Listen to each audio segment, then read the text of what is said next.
Here is my recap and review of Dexter Season 3, Episode 3, entitled, The Lion Sleeps Tonight. There are a lot of story threads going on in this episode. I don't even think I could even begin to cover everything. Lots of little intricate stories going on, and so I'm going to hit on the basic stuff here. Now, this episode starts with Dexter in the grocery store with Rita and the kids.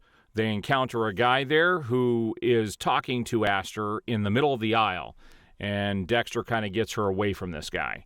Well, this guy ends up, showing up at the beach where they're at later, taking pictures of the kids. Dexter does some research into this guy and finds out that he's had a problem in the past, confronts the guy later as he's taking pictures of other kids at some kids' play area somewhere else, and Dexter tells him he knows who he is. That's when the guy admits, yeah, I've served time in the past, but I'm past all that. I'm a good person. I'm not that person anymore. And Dexter ends up killing him later in his home, strangling him. He's got pictures of, Rita's kids, Aster and stuff there on the computer. And Dexter says, you'll never touch my kids. And that's kind of what this whole episode is about. It's about Dexter coming to terms with the fact that he's going to be a father and debating on whether he's going to be a part of that child's life or not. Now, Rita gives him that choice. He goes to yoga with her in this episode. He does some monologue towards the screen saying this is the worst moment of his life there at the, doing the yoga. And he's just wondering if this is all worth it. He does end up telling Deborah that he's going to be a father, and she kind of beats him up a little bit over the fact that he's even considering not being a father to the child. And that was actually a very entertaining scene in this particular episode. Now, we're coming off hot from the last episode where we had Miguel Prado catching Dexter in the act of killing Freebo. Well, in this episode, Miguel tries to get really close to Dexter and shows that they've got a friendship. And numerous times they meet up, and he's just continually trying to get close to Dexter. Finally, at the end, Miguel tells Dexter, meet me under the bridge after work. I've got something really important I have to give you. When Dexter gets there, Miguel actually gives him the shirt that he had on that night with the blood on it and says, look, I trust you. I'm giving this to you because I trust you. And this is what I want our friendship to be, is built on trust. And he goes, I want you to know you can trust me for anything. Tells Dexter that Dexter has a lot of potential and Dexter doesn't see that in himself. And Miguel said, I will be calling on you shortly. Now, earlier in this episode, Miguel did want to see the body. Well, he wanted to help Dexter get rid of the body. And that's when he started saying, hey, we're in this together. Dexter says, that's not possible. I already took care of it. But Miguel kept pressing. So what Dexter did is gave him this bullcrap story of having the body buried in the cemetery at night in a plot that was already dug for another person. He said it wasn't hard for him to dump the body in there, put a thing of dirt over it, and then to have them come in the next day, put the casket over everything, and both the bodies get buried. Miguel thought this was genius, but says, we got to have some excavation done so that we can get this case closed.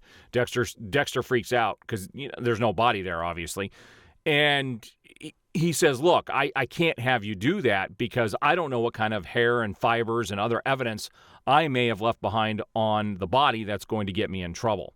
So there's a lot of this cat and mouse game that's going on with Miguel and Dexter. That's throughout the whole entire episode as well. Now, we do have some movement forward with the whole case with Freebo. Dexter killed Freebo, but we still have to deal with the Jane Doe, which is his girlfriend. They now know who the girl is. She had part of, some skin, taken off of her. And there's actually another body that is found in this episode. The guy that Deborah had actually questioned in the second episode ends up dead and has a huge chunk of skin taken out of him. And they said that this had to be from Freebo. Well, Dexter knows that can't be possible because he killed Freebo. So there's another killer out there. And they go to question some people there at the beach where the body was found. And they question two tree trimmers there. And one of them was a little evasive. So these individuals, we may find out that they might be involved here in the future. That's kind of what the story is leading you to believe. So we're probably going to see more about those tree trimmers shortly.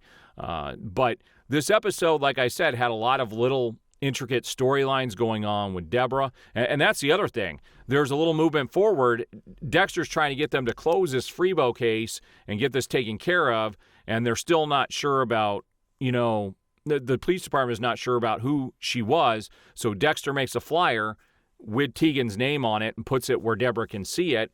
Takes her a minute to notice it when they're out talking, but she takes it and goes back to the police department because Dexter wants this all to end. Miguel wants this all to end. They want the investigation to stop, and they're doing everything they can to kind of, get the police department to stop. And at the beginning of this episode, we actually had Miguel go to the police department and basically ask LaGuerta to, stop the investigation. And he couldn't come out and say why.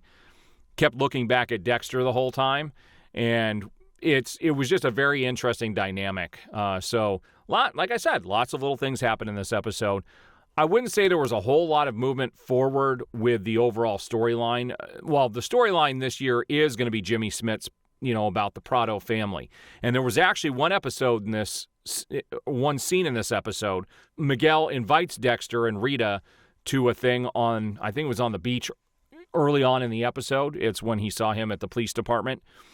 And when he gets there, he meets Miguel's other brother, and his other brother is not happy with Dexter because he feels that Dexter works for the police department and they're never going to solve the case. So Miguel actually apologizes later. So this, like I said, this whole episode was about Dexter coming to terms with being a father. We've got the whole thing with Miguel moving forward and knowing that Dexter killed Freebo, and Dexter trying to get the investigation kind of off their trail so that they can move on and be done with all of this. And Dexter wonders at the end of the episode if, Miguel's trusting him this much, if he can finally have somebody that he can have as really call a friend and really be able to tell all his secrets to. And he's also wondering if that might be a fantasy. So that's kind of how the episode ends. Good episode overall. I wouldn't say it was amazing. We also, and one thing I forgot to tell you about was the informant. The informant, Deborah goes back to this informant, kind of sets him off. He kind of feels like he should be left alone, but she keeps hammering him. And at one point, she has to arrest him because he goes into the bathroom, lights up a joint, and she warned him, if you do that, I'm going to have to arrest you. So she did. He defied her and she arrested him, and later on, they kind of make amends, and they both say they were in the wrong. So they're kind of getting a little close, too. But that's kind of just a little side story. We're going to see where all of this leads coming up. We're just getting started. We're only 3 episodes in. We've got 9 episodes left. Find out what happens in the next episode. If you're enjoying these recaps, please hit that like button, hit the subscribe button, the notification bell, and you will be notified as I have new episodes go up.